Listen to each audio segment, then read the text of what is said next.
Okay, so yung topic naman natin for today is bakit nga ba dapat hindi mo hinahayaan yung fear mo na kainin ka nito? Okay? Simple lang guys, kasi every time na gumagana sa yung fear mo or parang yung fear mo lagi yung parang pinapagana mo sa buhay mo, marami kang namimiss na opportunity. Okay? So actually nakaka-relate ako dyan kasi ako personally speaking, meron akong fear of heights. At the same time, meron akong fear pagdating sa tubig. Bakit? Elementary pa lang ako, nagkaroon ako ng experience. So, paano ko siya na-conquer? Last year, nung pumunta kami ng Coron, Palawan, kasama ng mentor ko, si Mentor Joseph Lim. So, meron kami doon activity na kailangan namin mag-snorkeling. Okay? So, syempre, since I have fear on the water, so, talaga yung kaba, 'di ba? Yung tawag dito, yung takot nandoon talaga siya. But I choose to conquer it. Okay? Nung kinonquer ko siya, dun ko siya nakita na parang mas kumaga nandoon yung freedom the moment na i-conquer mo yung fear mo.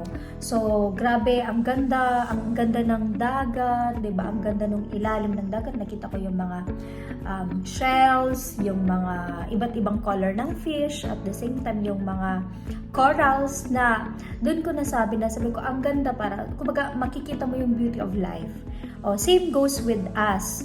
Okay, na every time pala nakoconquer mo yung fear mo, doon mo pala ma-experience yung true freedom, at the same time mas ma-appreciate mo pala yung life. Nasabi ko, ito pala yung mga na-miss ko nung time na yung puro fear yung gumagana sa akin. 2022 din, di ba? Meron din kami experience na talagang na-conquer ulit yung fear ko, kasi sabi ko, may fear ako ng heights. Meron kami doon na activity naman sa Boracay, nung nag-Boracay kami, na kailangan namin mag-dive. Okay? Cliff dive. Okay? So, yun. Talagang I choose to conquer yung mga fear natin. Minsan nasa utak lang natin siya, nasa isip lang.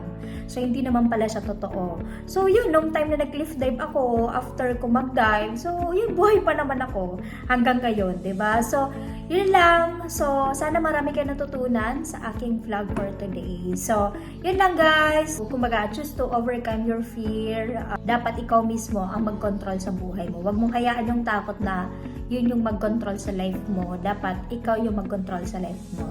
So, thank you so much sa panonood and happy learning.